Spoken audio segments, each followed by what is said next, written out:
আৰু মই যেহেতু দেৰগাঁৱত আছো তাৰ সুবিধা লৈ আমি কেবিনেট বৈঠকখন অনুষ্ঠিত কৰিছো গতিকে গোলাঘাট জিলাৰ বিষয়ে আজি আমি ইয়াতে একো আলোচনা নকৰো গোলাঘাটত যেতিয়া কেবিনেট পাতিম সেই সময়ত আমি গোলাঘাট জিলাৰ বিষয়ে আলোচনা কৰিম আজি আমাৰ কেবিনেটত কেইটামান গুৰুত্বপূৰ্ণ সিদ্ধান্ত লোৱা হৈছে আপোনালোকে জানে যে অসমত এতিয়া বহুখিনি উদ্যোগ আহিছে প্ৰাইভেট বিজনেছ আহিছে তেওঁলোকে চৰকাৰৰ পৰা পিএছও বিচাৰি থাকে যে আমাক প্ৰাইভেট সিকিউৰিটি আমাক পিএছও দিব লাগে বহুত ক্ষেত্ৰত আন বিষয়াসকলে বা আন ব্যক্তিসকলেও পিএছও বিচাৰে এতিয়া চৰকাৰে এটা আজি সিদ্ধান্ত লৈছে যে কোনোবা ব্যক্তিৰ যদি থ্ৰেট পাৰসেপশন থাকে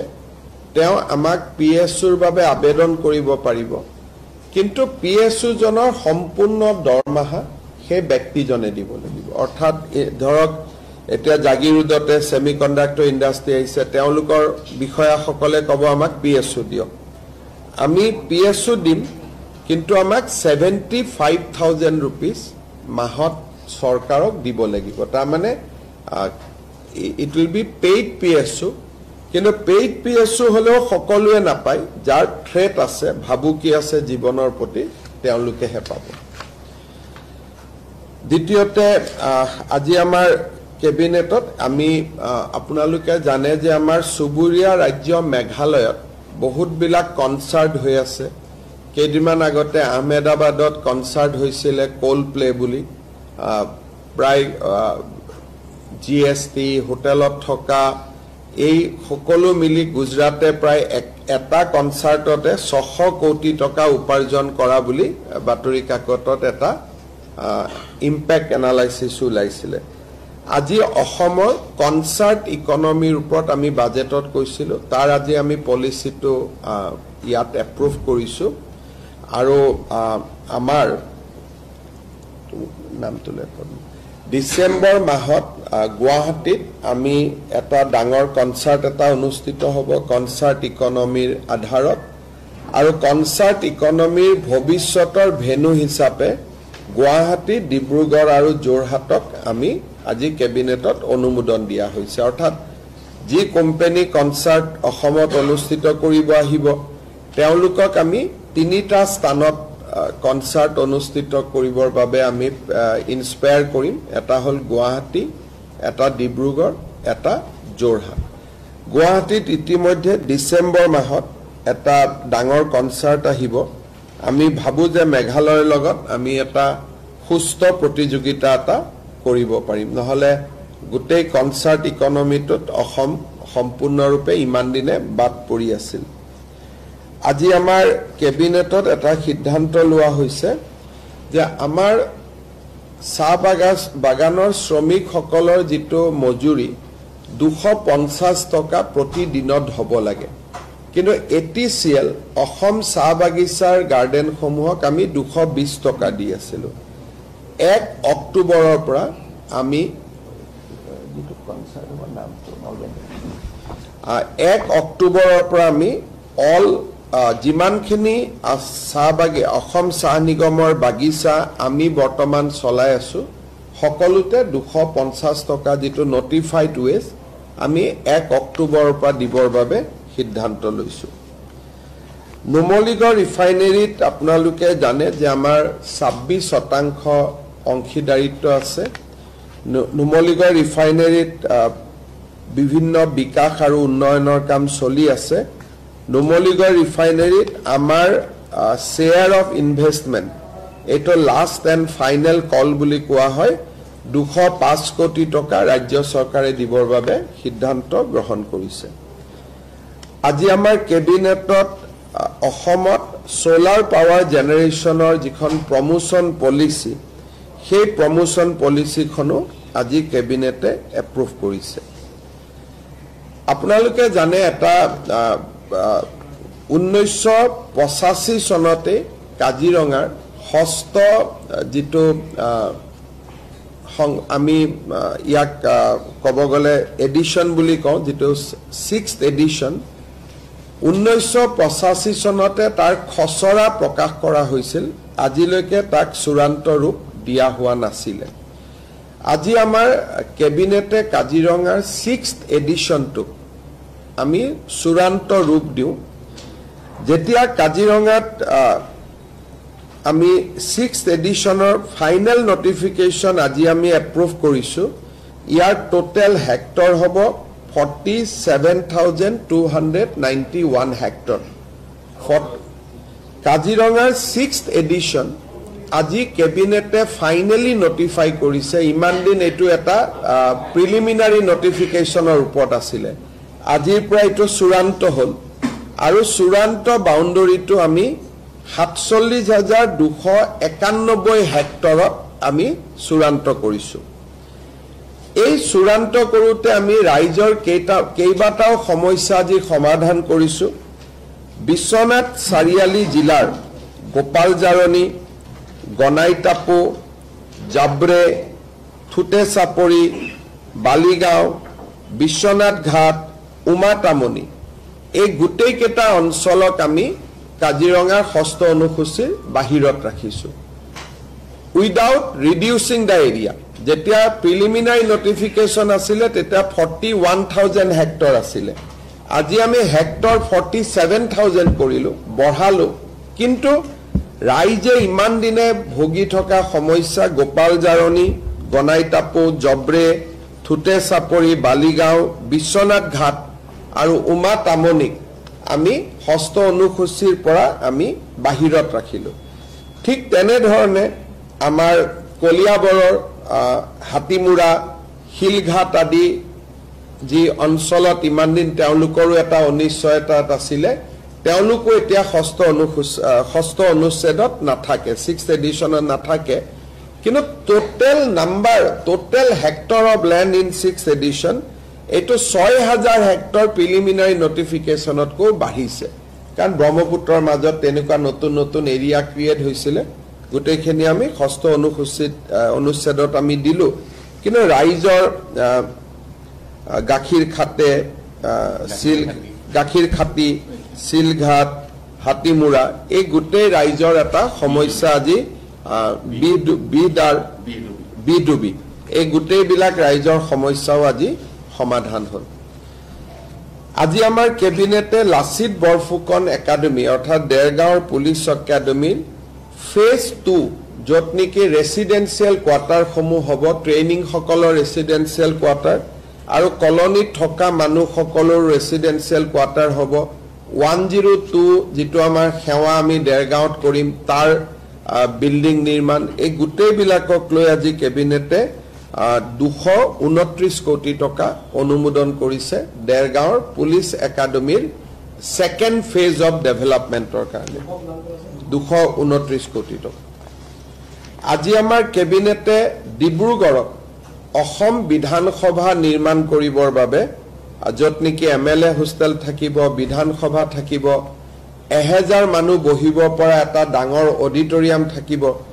এই গোটেই বিলাক লৈ আজি ডিব্ৰুগড়ত আমাৰ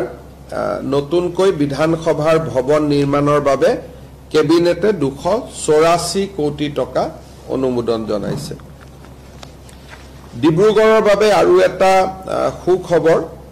ডিব্ৰুগড়ত যিখন খনিকৰ ষ্টেডিয়াম আছিল তাক ইনিশিয়ালি 5,000 মানুহে বহি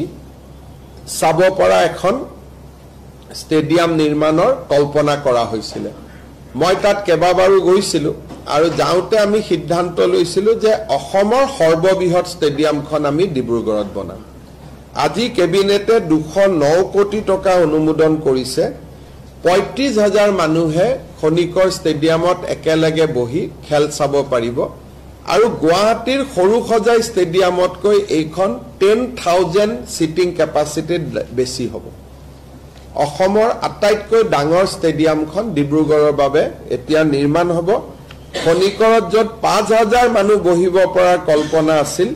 আজি কেবিনেটে 35,000 মানুহ বহিব পৰা প্ৰজেক্ট এটা অনুমোদন কৰিছে 209 কোটি টকা এক্সট্ৰা আমি ইয়াত ব্যয় কৰিম আৰু ইভেন্টুৱেলি এইখনে ডিব্ৰুগড়ৰ খনিকৰ ষ্টেডিয়ামখনে অসমৰ আটাইতকৈ ডাঙৰ ষ্টেডিয়ামলৈ ৰূপান্তৰ হ'ব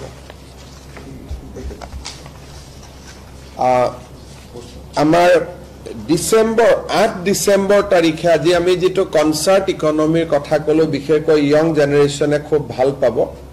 পোষ্ট মেলনে বুলি এটা ডাঙৰ কনসাৰ্ট গ্ৰুপ আছে 8 ডিসেম্বৰত তেওঁলোকে গুৱাহাটীত আহি পাৰফৰ্ম কৰিব আজি আমাৰ যেটো কনসাৰ্ট ইকনমি আমি এপ্ৰুভ কৰিলো তাৰ প্ৰথম ৰিজাল্টটো হল যে 8 ডিসেম্বৰত পোষ্ট মালনে আহিব আদাৰৱাইজ তেওঁলোক শিলংতে যায় এবাৰ গুৱাহাটীত হ'ব আৰু খনিকৰ আদি ষ্টেডিয়াম জোৰহাট হৈ গলে লাহে লাহে আমি জোৰহাট ডিব্ৰুগড়টো লৈ যাব পাৰিম বাট post মালনে show on 8 December in Guwahati is confirmed. আৰু এটো কি আমেৰিকান ৰক বেণ্ড হয় আৰু যদি আপোনালোকৰ কিবা খুদিবলগীয়া আছে মই ক'ব পাৰো নহলে আমাৰ পিছত এসপি কনফাৰেন্সৰ বিষয়ে মই আপোনালোকক 1:30 বজাত যোৱাৰ আগতে কৈ যাম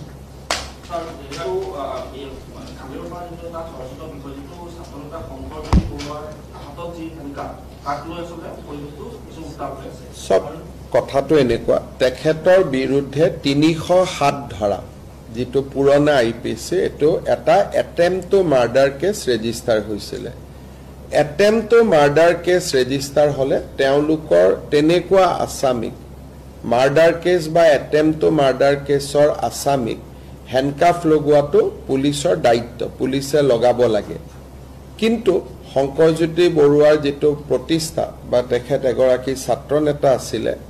আৰু স্বাভাৱিকভাৱে তেওঁ কতো পলাই আদি যোৱাৰ সম্ভাৱনা নাথাকে সেইকাৰণে মই নিজে এসপি ডিব্ৰুগড়ক ফোন কৰি কৈছো যে তেখেতক আপোনালোকে যাতে হ্যান্ডকাফ নলগায় কিন্তু অ্যাটেম্প টু মাৰ্ডাৰ কেছৰ আসামি হলে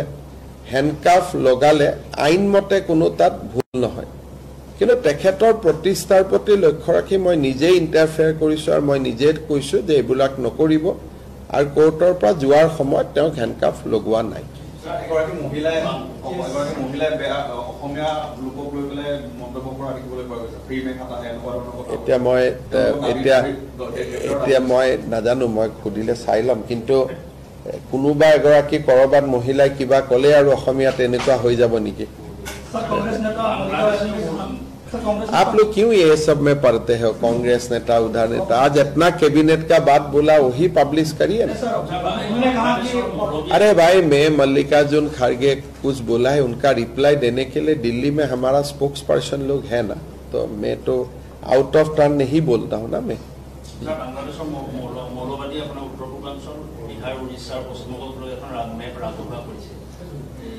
কৰাটো কোনো আপত্তি নাই মানুহে নিজৰ বস্তু নিজে লিখি থাকিব পাৰে আমিও এখন ম্যাপ উলিয়াই দিলে হল বাংলাদেশখনক অসমত লৈ পেলাই ম্যাপ বনোৱাত কাৰ আপত্তি আছে ম্যাপটো আমেৰিকাকো ভাৰতৰ লগত লৈ পেলাই বনাব পাৰে কিন্তু বনালে হ'ব নি গতিকে আমাৰো পুৰোহিত তেওঁলোকৰ মৌলানাই বনাইছে গতিকে আমাৰো পুৰোহিত বা পণ্ডিত বা বিদগ্ধ বাকি ব্যক্তিসকলে আমাৰো এখন ম্যাপ বনাব লাগে চিটাগং পোৰ্টক অসমক লৈ পেলাই এখন আমি উলিয়াই দিব লাগে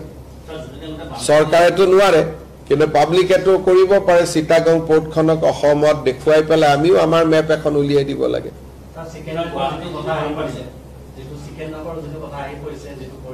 তেওঁলোকৰ দুটা চিকেন নেক আছে আমাৰ ভাৰতৰ এটা চিকেন নেক আছে আৰু বাংলাদেশৰ দুটা চিকেন নেক আছে গতিকে আমাৰ এটা চিকেন নেকক বাংলাদেশে হামলা দিল আমিতো দুটা চিকেন নেকক হামলা দিম আমাৰ যেটো চিকেন নেক আছে মেঘালয় দি চিটাগং পোৰ্টত হেতু চিকেন নেক আমাৰ চিকেন নেকত কৈ সৰু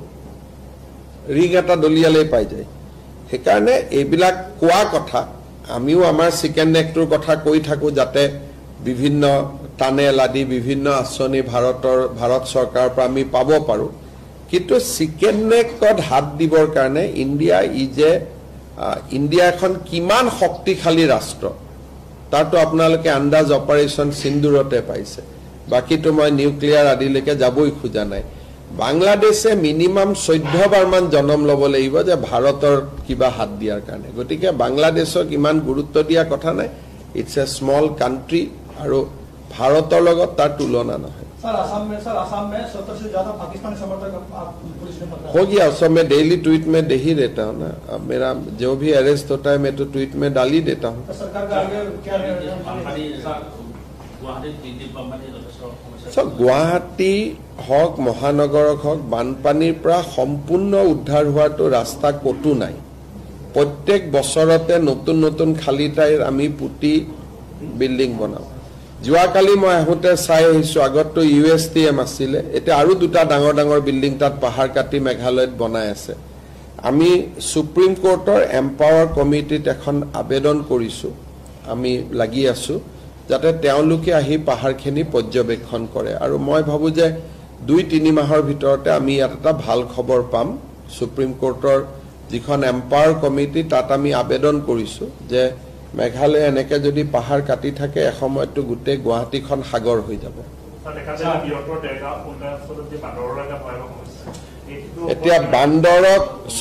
বান্দৰৰ সমস্যা সমাধান কৰাৰ এটাই ৰাস্তা হৈছে যে তেওঁলোক হয় মাৰিব লাগিব নহলে তেওঁলোকক ধৰি বান্ধি বেলেগ হস্পিটালত বনাই অভয়াৰণ্যত পঠাব লাগিব অভয়াৰণ্যত পঠালেও ঘূৰি আহে সিহঁতি আগতে 2-3 বাৰ ধৰি পেলাই পঠোৱা হৈছিল ঘূৰি আহে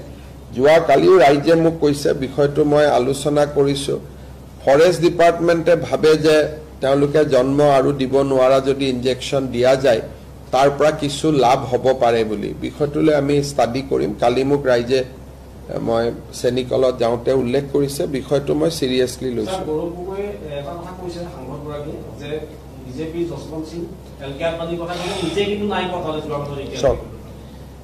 যশৱন্ত সিং নৰেন্দ্ৰ মোদী আদৱানী তেওঁলোকে ৰাইজক দেখাই পেলাই গৈছে চৰকাৰী দায়িত্বত গৈছে গতিকে এই কথাবিলাক ইমান এজন senior MP deputy leader of A party মণিপুৰৰ বিষয়ে ইমান সংসদত কয় তেওঁ যদি আপেল আৰু কমলাৰ পাৰ্থক্য বুজি নাপায় অহাকালি যদি ভাৰত পাকিস্তানৰ কিবা আলোচনা হয় তেলে পাকিস্তানৰ প্ৰধানমন্ত্ৰীটো ভাৰতত আহিব ভাৰতৰ প্ৰধানমন্ত্ৰীও পাকিস্তানত যাব কিন্তু ভাৰতৰ প্ৰধানমন্ত্ৰীজন যেতিয়া পাকিস্তানত যায় তেওঁৰ লগত ৰৰ মানুহ থাকে বৈদেশিক পৰিক্ৰমা বিভাগৰ মানুহ থাকে প্ৰধানমন্ত্ৰীজন অকলে না যায় তেওঁ লগত 40-50 জন মানুহ লগত লৈ যায় কি কথা পাতিছে নাপাতিছে ৰেকৰ্ড হয় আৰু দিনৰ পোহৰত যায় এটা যদি আপোনালোকে কয় যে আপেল আৰু কমলাৰ মাজত কম্পেয়াৰ কৰ সেইটো নহয় নহয়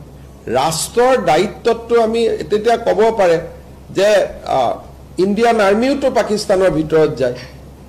আক্ৰমণ কৰিবৰ কাৰণে গতিকে ৰাষ্ট্ৰৰ দায়িত্বত যোৱা আৰু সুপে সাপে যোৱাৰ মাজত বহুত পাৰ্থক্য আছে আৰু তেখেতে কোন কোন গৈ আছে তাক জাস্টিফাই কৰিব খুজি আছে তাৰমানে তেওঁ যোৱাটো হয় নেকি কোন নৰেন্দ্ৰ মোদী গৈছে কোনবা RSSৰ মানুহৰ নাম লৈ মই জীৱনতে শুনা নাই কোন তেনেকুৱা মানুহ সেইটোকে তেওঁ বেলেগে যোৱাৰ উদাহৰণবোৰ দি আছে তাৰমানে মোৰ অভিযোগটো আপোনালোকেও আন্দাজ কৰিব পাৰিছে যে মোৰ অভিযোগটো সঁচা এতিয়া চাওক সেইটোতো আমি কিয় ৰব লাগে এইটো আমি ডিসাইড কৰিম নহয় তেওঁ সোনকালে কৰোৱাব খুজি আছে যাতে মই প্ৰভুক হৈ কাগজ পত্ৰ নোহোৱাকৈ আপোনালোকক কৈ দিওঁ কিন্তু মইতো 25 বছৰ ৰাজনীতি কৰিলো না কেতিয়া কি ক'ব লাগে তো মই জানো গতিকে আমাৰ ডেট জানুৱাৰীতে 10 সেপ্টেম্বৰ দিছো যেনেকৈ বিয়া বাৰু কেতিয়াবা আপোনালোকে ক'ব নেকি যে বিয়াখন কিয় ডিসেম্বৰত ঠিক কৰিলে আজি এক ডেট কাল চাই কৰিব লাগে না গতিকে আমি দিন কাল কৰি 10 সেপ্টেম্বৰটো বান্ধি দিলো এটা তেওঁ কলেও সেইটো আগুৱাই নাহে তেওঁ কলেও সেইটো পিছুৱাই নাহে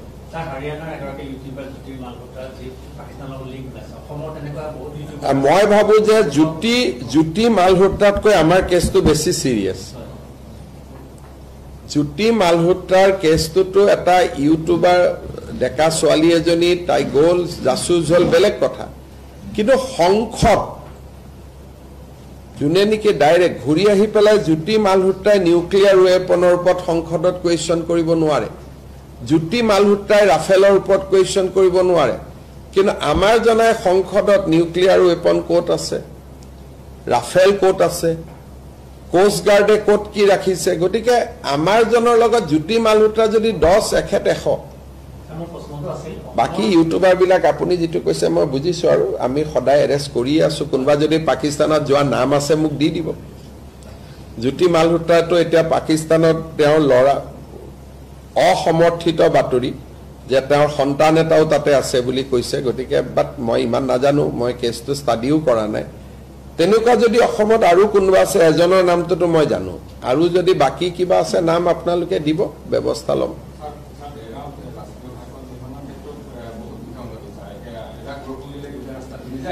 এই কথাটোতো বহুত দিন আগতে আলোচনা হৈছিল যে টাউনৰ মাজেদি এইবোৰ কাৰণে যাব নালাগে টাউনৰ বাহিৰেদি হাইৱেটো যাব লাগে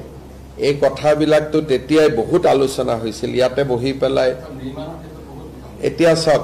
তেতিয়া হাইৱে মানুহ যেতিয়া আমি একেলগে বহিছিলো তেতিয়া হাইৱেৰ মানুহে এই কথাবিলাকে কৈ আছিলে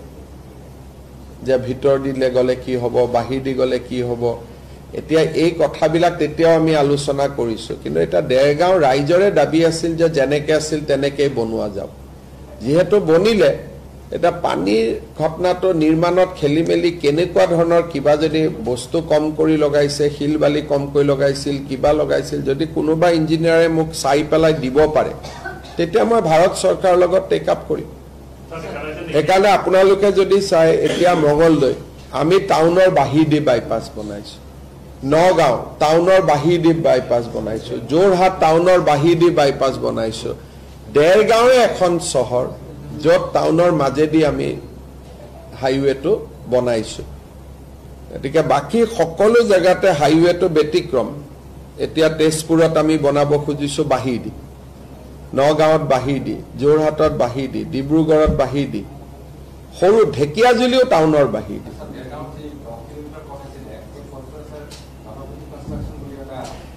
এইটো পৰ্যায়ত লৈ মোক এইটো পৰ্যায়ত মুখ্যমন্ত্ৰীক লৈ নাযাব এইবিলাক আপোনালোকৰ মফচলীয়া সাংবাদিকৰ যিটো এৰিয়া তাত আৰু মুখ্যমন্ত্ৰীক লৈ নাহিব আৰু গণপতি তনপতি এইবিলাক নাম আৰু মই মোৰ কাৰণে এইটো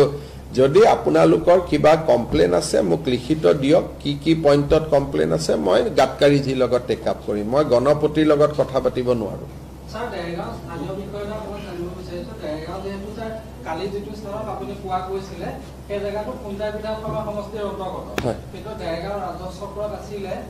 শেহতীয়াকৈ দেখা গৈছে যে সেই অঞ্চলটো মিছামৰা মৌজাৰ বৃহত্তৰ অঞ্চলটো খুমটাই বিধানসভা সমষ্টিৰ দেৰগাঁও ৰাজহ চক্ৰত এতিয়া নাই তেনেকুৱাটো নহয় আমিতো ৰেভিনিউ চাৰ্কুল ক'তো বদলোৱা নাই এইটো আপোনাক কোনোবাই এনেই কৈছে আমি কোনো ৰেভিনিউ চাৰ্কুল যি গাঁও য'ত যেনেকে আছিল তেনেকে আছে আমি খালি ৰাইজৰ পৰামৰ্শহে বিচাৰিছিলো কিন্তু কোনো ৰেভিনিউ চাৰ্কুল ৰেভিনিউ মন্ত্ৰী আছে যোৱা বছৰ যদি বিধানসভা সমষ্টি হোৱাৰ আগত যদি সেইটো দেৰগাঁৱত আছিলে আজিও দেৰগাঁৱত আছে সব মই মানিলো না সমজিলা তমজিলা সব মানিলো কিন্তু ৰেভিনিউ চাৰ্কুল য'ত আছে তেনেকে আছে আৰু খুমটাইত সমজিলাও হোৱা নাই आप काहे को ये सब में मुझको घिस रहा है भाई